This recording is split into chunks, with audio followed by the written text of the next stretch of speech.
சென்னையில் இன்று காலை 11 மணிக்கு பாஜக நிர்வாகிகளுடன் பிரதமர் மோடி ஆலோசனை நடத்துகிறார்.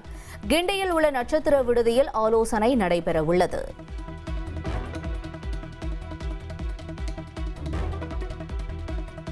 நீண்ட இழுபறிக்கு பின்னர் தமிழக சட்டமன்ற தேர்தலில் போட்டியிடும் காங்கிரஸ் மற்றும் பாஜக வேட்பாளர்கள் பட்டியல் வெளியாகியிருக்கிறது. மதுரை, மேலூர் தொகுதியில் காங்கிரஸ் வேட்பாளர் யார் என்று அறிவிக்கப்படவில்லை.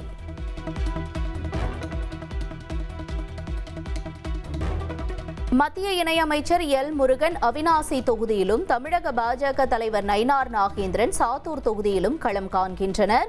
பாஜக மூத்த தலைவர் தமிழிசை சவுந்தரராஜன் மயிலாப்பூர் தொகுதியிலும், வானதி சீனிவாசன் கோவை வடக்கு தொகுதியிலும் போட்டியிடுகிறார்.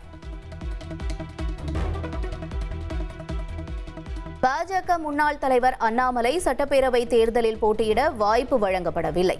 தேர்வு பட்டியலில் பெயர் இடம்பெற்றதாக தகவல் வெளியான நிலையில் தற்போது பெயர் இடம்பெறவில்லை. பாஜக வேட்பாளர்கள் பட்டியலில் அனுபவம் உள்ளவர்களுக்கு வாய்ப்பு வழங்கப்பட்டுள்ளதாக பாஜக தேர்தல் பொறுப்பாளர் பியூஷ் கோயல் தெரிவித்துள்ளார். அண்ணாமலை அர்ப்பணிப்பு உள்ள நிர்வாகி, அவர் மாநிலம் முழுவதும் பணியாற்றுவார் என்று கூறியுள்ளார்.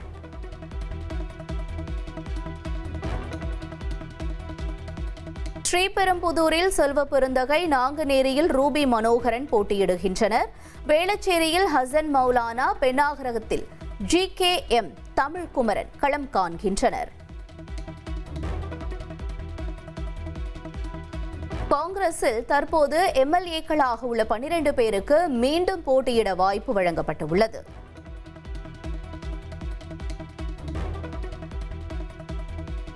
புதுக்கோட்டை அருகே வாகனத்தில் கொண்டு செல்லப்பட்ட 20 கிலோ தங்கத்தை தேர்தல் பறக்கும் படையினர் பறிமுதல் செய்தனர். நகைகளுக்கான ஆவணங்கள் சமர்ப்பிக்கப்பட்டாலும் GST செலுத்தப்பட்டுள்ளதா என்பது உறுதியானால் மட்டுமே திருப்பி ஒப்படைக்கப்படும் என்று தெரிவிக்கப்பட்டுள்ளது.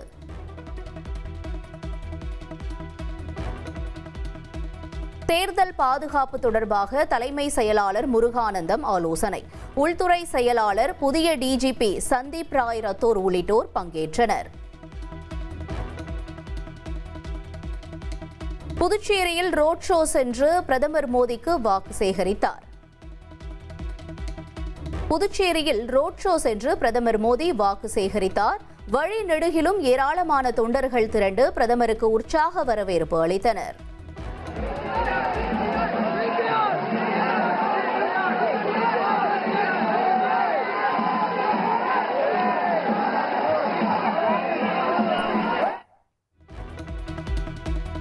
நெல்லை மாவட்டத்தில் உள்ள 5 சட்டமன்ற தொகுதி வேட்பாளர்களை ஆதரித்து பாளையங்கோட்டையில் முதலமைச்சர் ஸ்டாலின் பிரச்சாரம் மேற்கொண்டார். பாளையங்கோட்டை எப்போதுமே திமுகவின் கோட்டை என்று கூறிய முதலமைச்சர் ஸ்டாலின் மலையளவு சாதனைகளை திராவிட மாடல் அரசு செய்துள்ளதாக கூறினார். மறைந்த முன்னாள் முதல்வர் கருணாநிதி குறித்து பேச எடப்பாடி பழனிசாமிக்கு தகுதி இல்லை என்று முதலமைச்சர் ஸ்டாலின் சாடியுள்ளார். தோல்வி பயத்தில் பேசும் EPS இனி எந்நாளும் ஆட்சிக்கு வர முடியாது என்றும் அவர் கூறினார். நெல்லை பிரச்சாரத்தில் சூப்பர் ஸ்டார் யாருன்னு கேட்டா என்று பாட்டு பாடி முதல்வர் ஸ்டாலின் பிரச்சாரம் செய்தார். இப்ப களத்துல இருக்கிறது யாரு? Super star. சூப்பர் ஸ்டார் யாருன்னு கேட்டா திமுக தேர்தல் அறிக்கைன்னு சின்ன குழந்தையும் சொல்லும். ஒரு பாட்டே இருக்கு, சூப்பர் ஸ்டார் யாருன்னு கேட்டா. ஞாபகம் இருக்கா? திமுக தேர்தல் அறிக்கைன்னு சின்ன குழந்தையும் சொல்லும். திருப்பத்தூர் மற்றும் வேலூர் மாவட்டங்களில் அதிமுக பொதுச் செயலாளர் எடப்பாடி பழனிசாமி பிரச்சாரம் மேற்கொண்டார். தமிழகத்தில் மீண்டும் அதிமுக ஆட்சி மலரும் என்றும் அவர் நம்பிக்கை தெரிவித்தார். சென்னை சேப்பாக்கம் தொகுதியில் துணை முதலமைச்சர் உதயநிதி ஸ்டாலின் பிரச்சாரம். ஆட்டோவில் வீதி வீதியாக சென்று வாக்கு சேகரித்தார்.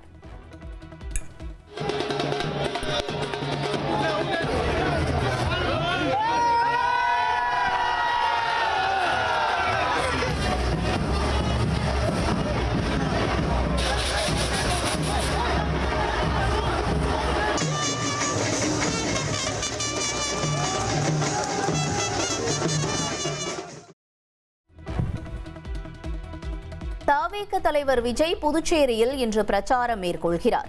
காலை 9 மணி அளவில் புதுச்சேரி செல்லும் விஜய் 4 இடங்களில் பிரச்சாரம் செய்ய அனுமதி வழங்கப்பட்டுள்ளது.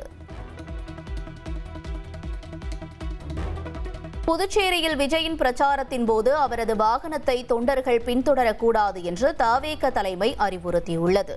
கர்ப்பிணிகள், சிறுவர், சிறுமியர், மூத்த குடிமக்கள் பிரச்சாரத்தில் நேரில் பங்கேற்பதை தவிர்க்க வேண்டும் என்று கேட்டுக் கொள்ளப்பட்டுள்ளது.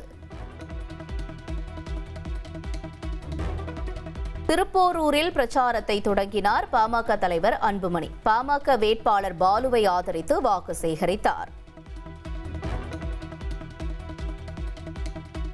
தமிழகத்தில் ஆட்சி மாற்றம் என்பது காலத்தின் கட்டாயமாகிவிட்டதாக பாமக தலைவர் அன்புமணி தெரிவித்துள்ளார். விஜயால் திமுக மீண்டும் ஆட்சிக்கு வந்துவிடக் கூடாது என்றும் அவர் கூறியுள்ளார். காங்கிரஸ் வேட்பாளர் பட்டியல் ராகுல் காந்தியின் சமூக நீதி கோட்பாட்டிற்கு எதிராக அமைந்துள்ளதாக காங்கிரஸ் எம்பி ஜோதிமணி விமர்சித்துள்ளார். 20-30 ஆண்டுகளாக கட்சிக்காக உழைத்தவர்களுக்கு வாய்ப்பு மறுக்கப்பட்டு சில நாட்களுக்கு முன் கட்சிக்கு வந்தவர்கள் சீட் வழங்கப்பட்டுள்ளதாக அவர் குற்றஞ்சாட்டியுள்ளார். அண்ணாமலை தேர்தலில் போட்டியிட்டிருக்க வேண்டும் என்று பாஜக மூத்த தலைவர் தமிழிசை சவுந்தரராஜன் தெரிவித்துள்ளார். அண்ணாமலையின் பிரச்சாரம் என்டிஏ கூட்டணி வேட்பாளர்களுக்கு பலமாக இருக்கும் என்றும் அவர் நம்பிக்கை தெரிவித்துள்ளார். கோவை மேட்டுப்பாளையத்தில் இரவு நேரத்தில் சாலையில் கம்பீரமாக உலா வந்த பாகுபலி யானையால் பொதுமக்கள் அச்சமடைந்தனர். கல்லாறு வனப்பகுதியிலிருந்து வெளியேறிய பாகுபலி யானை சாலையில் உலா வந்து பின்னர் நெல்லிமலை வனப்பகுதிக்குள் சென்று மறைந்தது.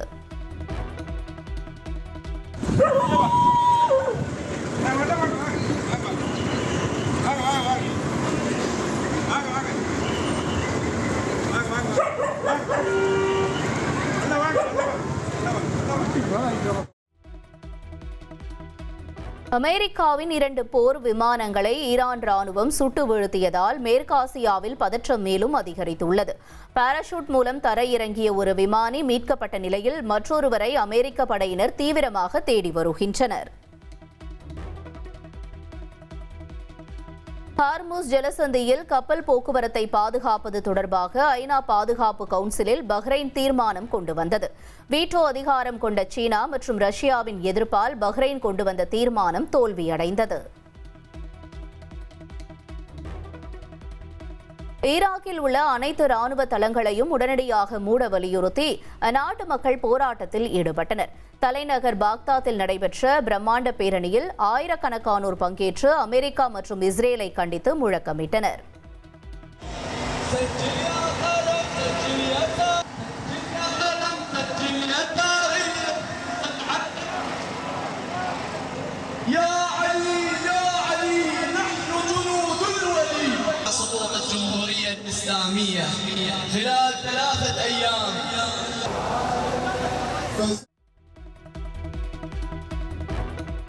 சென்னை சேப்பாக்கத்தில் நடைபெற்ற ஐபிஎல் போட்டியில் சிஎஸ்கேவை 5 விக்கெட் வித்தியாசத்தில் வீழ்த்தி பஞ்சாப் கிங்ஸ் அணி வெற்றி பெற்றது. தொடர்ந்து 2வது போட்டியிலும் சிஎஸ்கே தோல்வியடைந்ததால் ரசிகர்கள் ஏமாற்றமடைந்தனர்.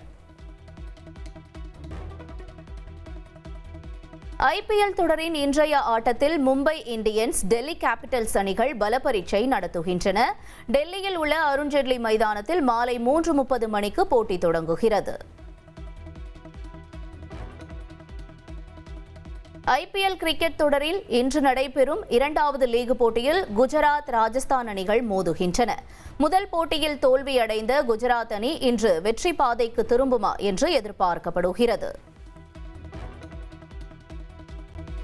தமிழக சட்டமன்ற தேர்தலுக்கான வேட்புமனு தாக்கல் வரும் 6ஆம் தேதி, அதாவது நாளை மறுநாள் நிறைவடைய உள்ள நிலையில் இதுவரை 1361 பேர் மனுக்களை தாக்கல் செய்துள்ளனர். நாளை விடுமுறை என்பதால் வேட்பாளர்கள் மனு தாக்கல் செய்ய இன்னும் 2 நாட்கள் மட்டுமே அவகாசம் உள்ளது. வரும் 23ஆம் தேதி வாக்குப்பதிவு நடைபெற உள்ள நிலையில் வரும் 7ஆம் தேதி மனுக்கள் பரிசீலனையும் 9ஆம் தேதி வேட்புமனு திரும்ப பெறுதலும் நடைபெற உள்ளது.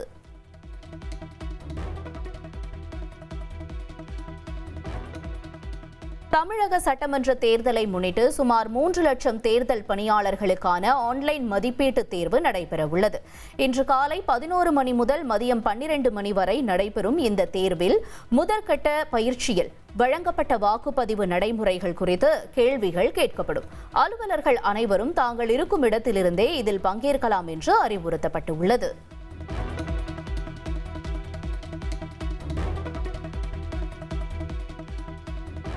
வாக்காளர்கள் எளிதாக அடையாளம் கண்டு வாக்களிக்கும் வகையில் மின்னணு வாக்குப்பதிவு இயந்திரத்தில் வேட்பாளர்களின் புகைப்படங்களை அச்சிட தேர்தல் ஆணையம் முடிவு செய்துள்ளது. இதுவரை வரிசை எண், வேட்பாளர் பெயர் மற்றும் சின்னம் மட்டுமே இருந்த நிலையில் இனி வேட்பாளரின் பெயருக்கு அடுத்தபடியாக அவர்களின் வண்ண புகைப்படம் இடம்பெறும். வேட்புமனு தாக்கலின் போது வேட்பாளர்கள் சமர்ப்பித்த புகைப்படமே இதில் பயன்படுத்தப்படும் என கூறப்பட்டுள்ளது. வேட்பாளர்களின் பெயர்கள் அகர வரிசைப்படி 4 பிரிவுகளாக பிரிக்கப்படும்.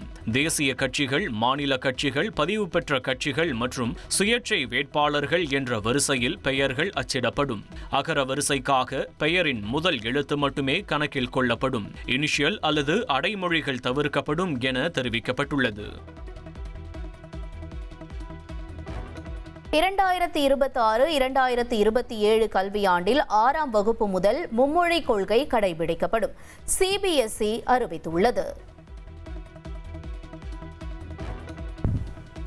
சட்டமன்ற தேர்தல் பரப்புரைக்காக இன்று கேரளா செல்லும் பிரதமர் மோடி திருவனந்தபுரத்தில் ரோட் ஷோ நடத்துகிறார். பத்தனம்திட்டாவில் நடைபெறவுள்ள பிரம்மாண்ட பொதுக்கூட்டத்திலும் பிரதமர் மோடி உரையாற்றுவார் என்று தெரிவிக்கப்பட்டுள்ளது. மத்திய அரசின் வெளிநாட்டு பங்களிப்பு சட்டத்திருத்த மசோதாவை திரும்பப் பெற வேண்டும் என்று பிரதமருக்கு முதலமைச்சர் மு.க.ஸ்டாலின் கடிதம் எழுதியுள்ளார். இந்த சட்டம் இயற்றப்பட்டால் இந்தியாவின் மதச்சார்பற்ற பாரம்பரியத்தில் ஒரு நிரந்தர வடுவை ஏற்படுத்திவிடும் என்றும் அவர் சுட்டிக்காட்டியிருக்கிறார். சென்னையில் ஆபரண தங்கத்தின் விலை நேற்றைய தினம் சவரனுக்கு 800 ரூபாய் உயர்ந்துள்ளது. 1 கிராம் 13,850 ரூபாய்க்கும் ஒரு சவரன் 1,10,800 ரூபாய்க்கும் விற்பனையாகிறது. தூத்துக்குடி மாவட்டம் வாகைக்குளத்தில் முதலமைச்சர் ஸ்டாலின் சென்ற வாகனத்தில் தேர்தல் பறக்கும் படையினர் சோதனை நடத்தினர். வாகனத்தை விட்டு கீழே இறங்கிய ஸ்டாலின் சாலையோரம் நின்ற பொதுமக்களுடன் கலந்துரையாடி வாக்கு சேகரித்தார்.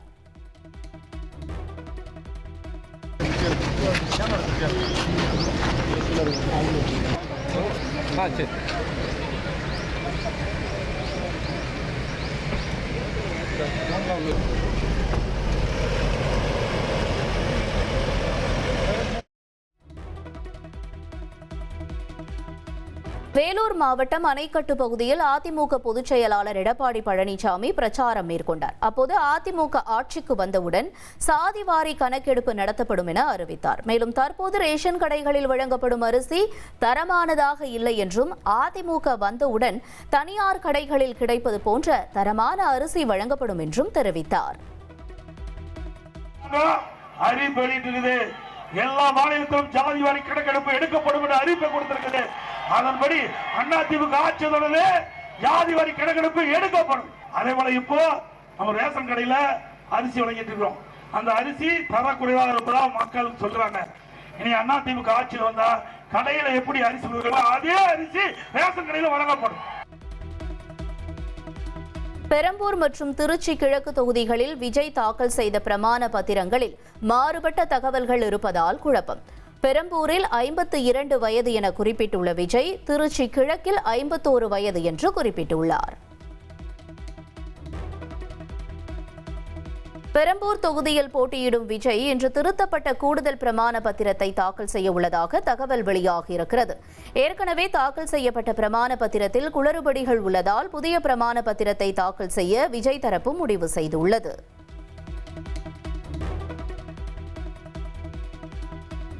தேர்தலுக்கு பின் தமிழ்நாடு காங்கிரஸ் கமிட்டியின் தலைவர் பொறுப்பிலிருந்து விலகுவேன் என செல்வ பெருந்தகை தெரிவித்துள்ளார். மாங்காடு தொகுதியில் கூட்டணி கட்சியினரிடையே பிரச்சார வியூகங்கள் குறித்து அவர் ஆலோசனை நடத்தினார். இதனையடுத்து செய்தியாளர்களுக்கு பேட்டியளித்த அவர், தேர்தலுக்கு பின் தான் ஸ்ரீபெரும்புதூர் தொகுதி வேலையை மட்டுமே பார்க்க போகிறேன் என்றார். மனநிறைவோடு எதையும் செய்வோம். முழுக்க இனிமே திருப்பெரும்புதூர் தொகுதி மக்களுக்காக 24 மணி நேரமும் செலவிட தயாராகிவிட்டோம். மாநில தலைவராக இருந்த 2 ஆண்டுகளில் திட்டங்களை தீட்ட முடிந்தது. ஆனால் உறவு வைத்துக் கொள்வதில் சில சிரமங்கள் இருந்த நேரடியாக அதையெல்லாம் விலகிவிட்டு முழுக்க இங்கேயே உட்கார்ந்து ஸ்ரீபெரும்புதூர் தொகுதி மக்களுடைய பிள்ளையாக இருந்தவன் தமிழ்நாட்டு மக்களுடைய பிள்ளையாக 2 ஆண்டுகளாக இருந்தேன். இப்பொழுது தேர்தலுக்கு பிறகு மீண்டும் தமிழ்நாட்டு பிள்ளையாக வேறு யாராவது வேலை செய்வார். நான் திருப்பெரும்புதூர் குடும்பத்துடைய பிள்ளையாக மாறுவேன். நாம் தமிழர் கட்சி ஆட்சிக்கு வந்தால் ஆட்சி முறையே மாற்றுவோம் என அக்கட்சியின் தலைமை ஒருங்கிணைப்பாளர் தெரிவித்துள்ளார். நாமக்கல் பூங்கா சாலையில் பிரச்சாரத்தில் ஈடுபட்ட அவர் இதனை தெரிவித்தார். மேலும் அனைவருக்கும் தரமான கல்வி மற்றும் மருத்துவம் இலவசமாக வழங்கப்படும் என்றும் அவர் வாக்குறுதி அளித்தார். நிறைய அப்பாக்கள்கிட்ட கேட்டேன், ஏப்பா நீங்க காசை வாங்கிட்டு இப்படி வாக்கு செலுத்துறீங்கன்னு. நம்ம காசு தானப்பா, நம்ம காசு தானே, வாங்கினா என்ன தப்பு? அப்போ நான் கேட்டேன், நம்ம காசு அவன்கிட்டேப்பா போச்சு, எப்படி போச்சுன்னு கேட்டேன். பதில் இல்லை. அப்போ ஆள் மாறுகிறது, ஆட்சி மாறுகிறது, ஆட்சி முறை மாறவில்லை. இப்போ உங்க பிள்ளை எதுக்கு வந்திருக்கோம்? ஆள் மாற்றத்திற்கு, ஆட்சி மாற்றத்திற்கு அல்ல, அடிப்படை அமைப்பு அரசியல் மாற்றத்திற்கு, ஆட்சி முறை மாற்றத்திற்கு. எவன் பிள்ளையா இருந்தாலும் அரசு பள்ளிகளில் தான் படிக்கணும். சட்டம். இந்த உயர்ந்த பதவியில் இருக்கிறவர்களுக்கு என்ன மருத்துவம் கிடைக்குமோ, தனியார் மருத்துவமனை எந்த தரத்தில் மற்றவர்களுக்கு மருத்துவம் கொடுக்குதோ வசதி படைத்தவர்களுக்கு, அதை நாமக்கல் கடைகோடி ஒரு கிராமத்தில் இருக்கிற ஏழை தாத்தா பாட்டிக்கும் எளிய பிள்ளைகளுக்கும் கிடைக்க செய்வதுதான் முழுமையான மக்களாட்சி. அமைச்சர் ஏவவேலுவின் திருவண்ணாமலை தொகுதியில் பாஜக சார்பில் ஏழுமலை, அனிதா ராதாகிருஷ்ணனின் திருச்செந்தூர் தொகுதியில் KRM ராதாகிருஷ்ணன் போட்டியிடுகின்றனர். அமைச்சர் பெரிய கருப்பனின் திருப்பத்தூர் தொகுதியில் திருமாறன், மதிவேந்தனின் ராசிபுரம் தொகுதியில் பிரேம்குமார் களமிறங்குகின்றனர்.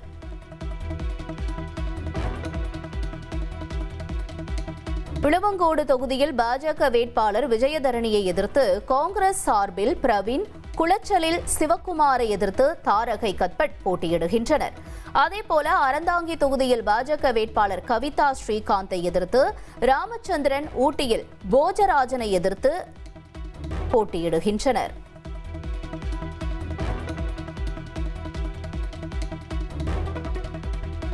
காங்கிரஸில் இருந்து பாஜகவில் இணைந்த விஜயதரணிக்கு விளவங்கோடு தொகுதியும், MR காந்தி நாகர்கோவில் தொகுதியிலும் போட்டியிடுகின்றனர். ராம ஸ்ரீனிவாசன் மதுரை தெற்கு தொகுதியிலும், முருகானந்தம் தஞ்சாவூர் தொகுதியிலும் களம் காண்கின்றனர். வரும் 6ஆம் தேதி ராஜ்யசபா எம்பியாக பாமக தலைவர் அன்புமணி பதவியேற்கிறார். 5ஆம் தேதி டெல்லிக்கு செல்கிறார்.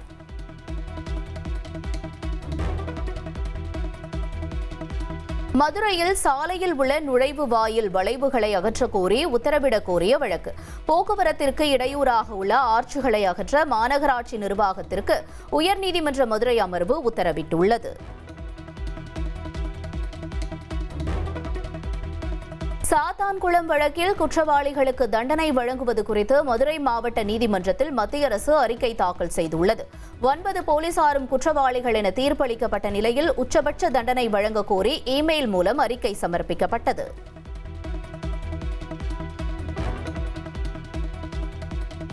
டெல்லி, ராஜஸ்தான், உத்தரப்பிரதேசம் உள்ளிட்ட வட மாநிலங்களில் நில அதிர்வு ஏற்பட்டதால் மக்கள் அச்சமடைந்துள்ளனர்.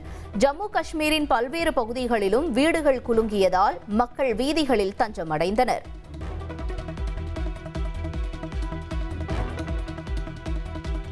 சைபர் குற்றவாளிகள் கடுமையாக தண்டிக்கப்பட வேண்டும் என்று உச்சநீதிமன்றம் திட்டவட்டமாக தெரிவித்துள்ளது. செல்போன் பயன்படுத்த முடியாத வகையில் அவர்களை தனிமை சிறையில் அடைக்க வேண்டும் என்றும் கூறியுள்ளது.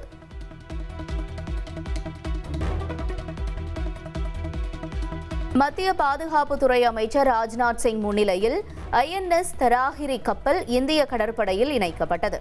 ரேடாரில் தெரியாமல் மறைந்து செல்லும் ஸ்டெல்த் வகை போர்க்கப்பல் தாராகிரி.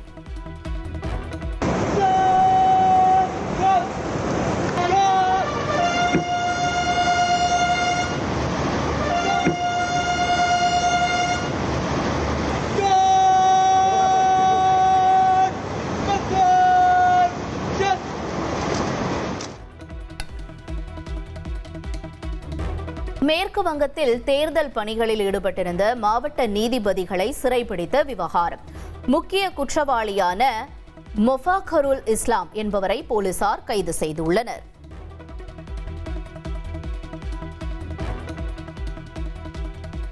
தமிழில் காதலர் தினம் படத்தில் நடித்த பாலிவுட் நடிகை சோனாலி பிந்த்ரே மீது நில அபகரிப்பு வழக்கு தொடரப்பட்டுள்ளது. புனேயைச் சேர்ந்த விவசாயிக்கு சொந்தமான நிலத்தை முறைகேடாக விற்பனை செய்ததாக குற்றச்சாட்டு முன்வைக்கப்பட்டுள்ளது.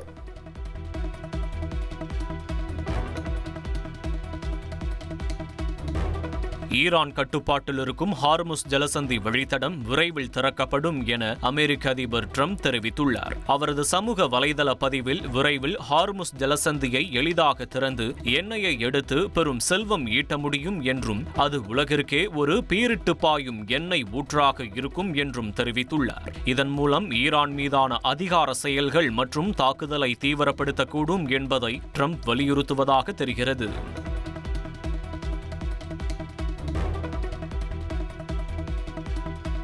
நேட்டோ நாடுகளின் பொதுச் செயலாளர் மார்க் ருட்டே அமெரிக்க அதிபர் ட்ரம்பை நேரில் சந்திக்க உள்ளார்.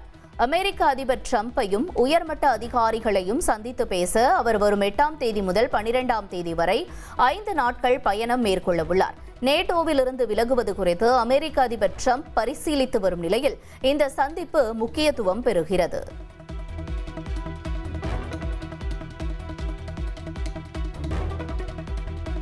யுக்ரைனின் கொரிஸ்டென் நகரம் மீது ரஷ்யா நடத்திய ஏவுகணை தாக்குதலில் 100க்கும் மேற்பட்ட வீடுகள் தரைமட்டமாகியுள்ளன. வழக்கமாக இரவு நேரத்தில் தாக்குதல் நடத்தும் ரஷ்யா தற்போது பகலிலும் தாக்க தொடங்கியிருப்பதால் யுக்ரைன் மக்கள் பீதியில் உள்ளனர்.